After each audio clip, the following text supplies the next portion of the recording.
ওকে তো ভাই finally spirit ফিল্মের টিজার আসলো, যেটা নিয়ে বর্তমান চলতেছে কন্ট্রোভার্সি। আই মিন বাংলার মুভি বলে কথা, আর ওটা নিয়ে তর্কাতর্কি হবে না, এটা আবার হয় নাকি?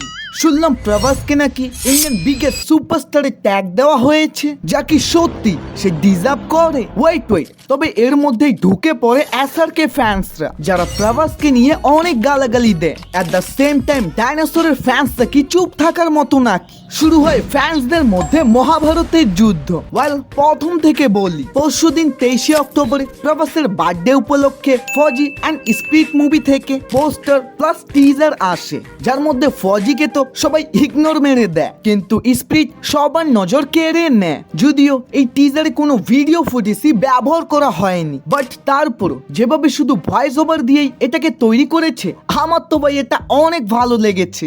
স্পেশালি প্রভাসের হিন্দি ভয়েস, ভাই দ্য রাজা সাপে তার কণ্ঠ যে কতটা বাজে ছিল ওটা আমি আপনাদের বলে বোঝাতে পারবো না। কিন্তু স্পিরিটের পরিচালককে বাংলা সাহেব প্রভাসের ফুল পটেনশিয়াল ব্যবহার করবে। বাট এইটা তো ছিল টিজারটা নিয়ে আমার নিজস্ব মতামত, কিন্তু দর্শকরা তো অন্য কিছু নিয়েই আলোচনা করতেছে। Indian biggest superstar Prabhas, yes এরকমই কিছু লেখা ছিল স্পিরিট মুভির টিজারে, যেটা শুনে প্রভাসের ফ্যান্সরা তো বুক চড়া করে হাঁটতে থাকে। তো অন্যদিকে এসআরকে ফ্যান্সরা হাসাহাসি করে বলে প্রভাস স্টার না লটারি স্টার, তো কেউ বলে ঘন্টায় সুপারস্টার, তো অন্যজন নাইস ট্রাই।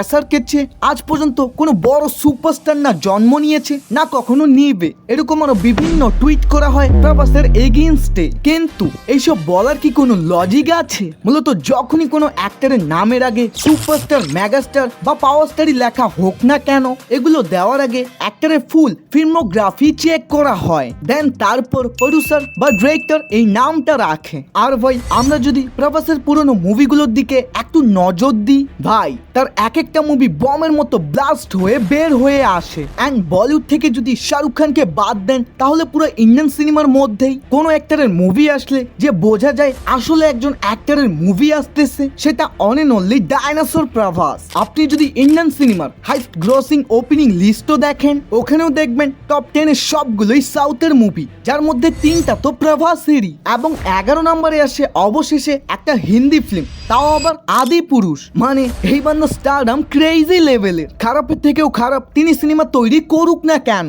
তারপরও দর্শকরা হলে যাওয়ার জন্য ঠিক মতো টিকিটই পায় না। তাই আমার তো মনে হয় না প্রভাসকে যে ইন্ডিয়ান বিগেস্ট সুপারস্টার বলা হচ্ছে এটাতে কোনো ভুল আছে। কিন্তু হ্যাঁ, অনেক এসআরকে ফ্যান্সদের হয়তো এটা খারাপ লেগেছে, কারণ আমরা তো এতদিন ধরে মানতাম Indian biggest superstar Shahrukh Khan. আচ্ছা আপনাদের ছোট্ট করে একটা জিনিস বলি, এসআরকে কে যে আমরা ইন্ডিয়ান বিগেস্ট সুপারস্টার মানি, এটা কি আজ পর্যন্ত তার কোনো মুভিতে উল্লেখ করা হয়েছে?